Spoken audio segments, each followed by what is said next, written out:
I mean, it's very important, you know, for the way that we want to play. We want to get out and run. I think it's tough for teams to keep up with us in transition, but that all start with getting the stop and rebounding. Closing out the possession. If you don't close out the possession, it's the defense you play is pointless. So it'll be very key for us. And one thing I think has been great is Clay. He's been coming in and cleaning up a lot of rebounds, coming over the top, getting them if it's coming over the big head. And obviously I think K probably averages 7.5 rebounds on his career. So it's Steph's a great rebounding guard, and Zaza and I, we gotta hold the paint down. So it's very big, very key, and it's something that we have to do if we want to play the way we want to. The other night, like you were doing your thing, having a great time. How much fun is it playing with guys like? Now you got KD and Steph and Clay. Just having those guys at your disposal to do what you want to distribute the ball the way you do it. It's very fun. When you have guys like that who can really shoot the ball, it's pretty fun. Just knowing, like, wherever you pass the ball, guys can knock shots down. Then you got guys coming off the bench. Ian's been playing amazing. Obviously, Andre, over his career, has proven that he can knock those shots down. Sean has his own special way of finding an open spot. D. West. You got so many guys that can shoot the ball that it's fun, having those guys on the wing and kind of just picking and choosing. It's one of those things where you just wait for it to open up. Eventually, one of them's going to open up, and you kind of just survey the floor, and eventually one of them open up, and it's fun. I think Get them the ball. People are assuming that you guys will score a lot of points and do well on offense, but there are maybe a few questions about the defense without Bogut, without Festus, and so forth. Is that a valid concern that the defense is going to change? You guys maybe make some adjustments with those guys?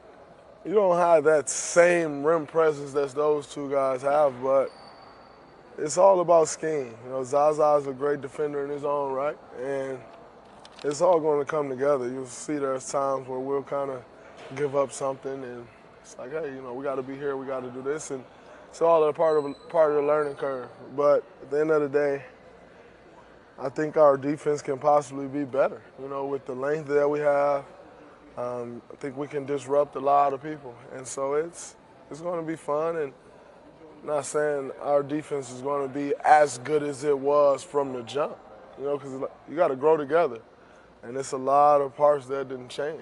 So that's kind of an area that we'll have to grow, and we'll continue to grow. But one thing we do know is that it's an area, if we want to win a championship, we have to be good in. You guys didn't play the Spurs last year until late January. Everybody was anticipating that matchup as being a potential Western Conference final. I thought we played them early in the year, and then we didn't play them again until late. No. The first game was in late January. And all 4 games were after the New Year. Wow. So that's different. Playing them right out of the chute, is that good for you guys? Good to see them? Obviously, when you start off against those guys, it's a test right away. But it's just one of the 82 games. It'll be a very fun game, very fun way to start the season off, and a tough way to start off. But at the end of the day, it's 29 other teams in the NBA other than us. No matter who you play, you got to come out ready to play, and ready to give 110% when you step on the floor. Anybody can beat you, so it's not that it's just the Spurs. It's you're ready to start the season and you want to get off to a good start. So regardless of who you're playing, you got to come out with that mindset, focused, and locked in. Is it going to be a little weird to see them without Duncan? Yeah, definitely. That will be extremely weird. But as we all know, when we start this, one day it must come to an end, and you just give what you can give while you got the opportunity to. And if you can leave half the legacy behind that Tim Duncan left, you did a pretty good job. So he did what he had to do for the organization, for himself, his family, for the game of basketball. But it'll definitely be weird not seeing him over there. We were talking to Caban over there, thinking about it. He played 20 years. And Caban was like a baby when he started. Yeah, was Kevon Real born when he started? Barely. Barely. And so I mean, you talk Kobe and Tim. Right. I think I was like 6 or 7 when they started playing. It's been a long time coming for those guys. KG, they put a lot of time in, so it'll be, it's different when you got guys like that leaving out the league. I don't think you've ever had a class retire with that amount of success. Leaving all in 1 year it's pretty amazing. Steve has talked about how he's going to look for pockets to rest the core guys throughout the year. How do you feel about that game plan?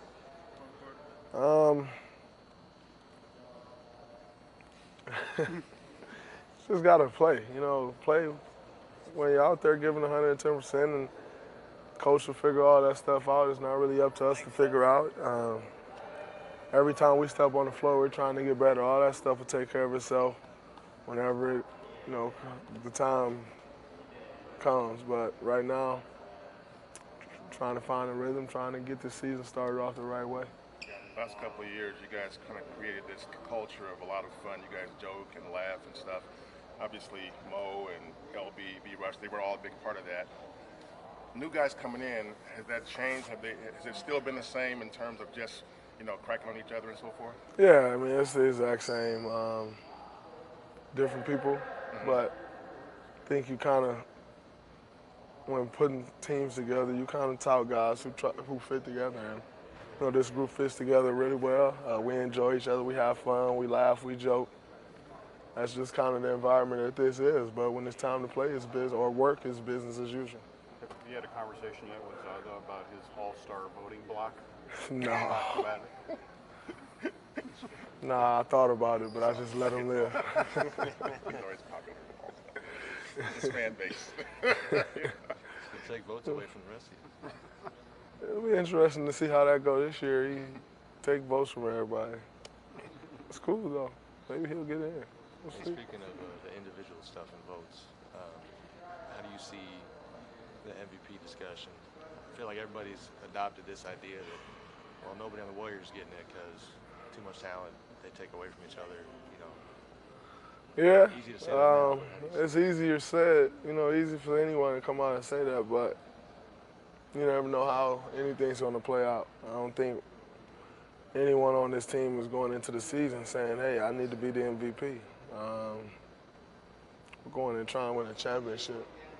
All the individual stuff, the individual accolades, that stuff comes with success. So you go in with the right mindset of trying to win a championship and the team's successful and guys are playing well, then that's when the awards come.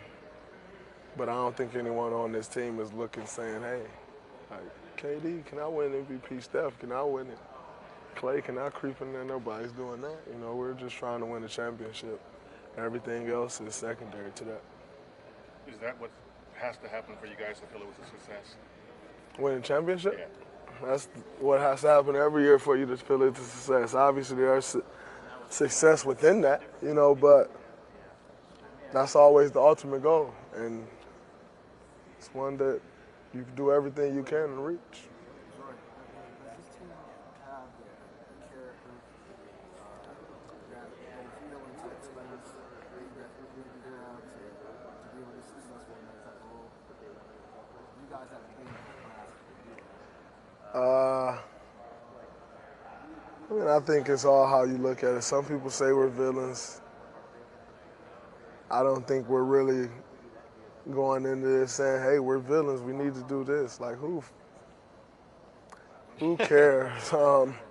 It's like, it really doesn't matter what role people try to make you play. It's about getting on the court, getting between these lines and performing. At the end of the day, what everybody else draw up and try to make you out to be, they can draw up and make you out to be whatever they want. If you're winning games or not winning games, that's what matters. So I don't think this team is looking saying, hey, villains, let's do it. Like, nobody care for real. You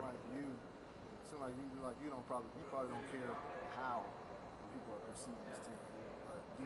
Is this something that going down the road, you think when it's this constant narrative of, everybody's hating the Warriors? I mean, that's usually when you're doing something the right way, people hate. You know, usually when you're doing something someone else want to do, they hate. You know, usually when there's success, with success comes hate. You know, so that kind of just come with the territory. It really doesn't matter. I mean, KD being here definitely adds to that, but with the success we've had, people are going to hate us anyway. That's kind of just, like I said, it comes with the territory. So it really don't matter to us that, oh, this person say they hate us and they love us. Like, at the end of the day, well, like I said, it's about getting between these lines and performing.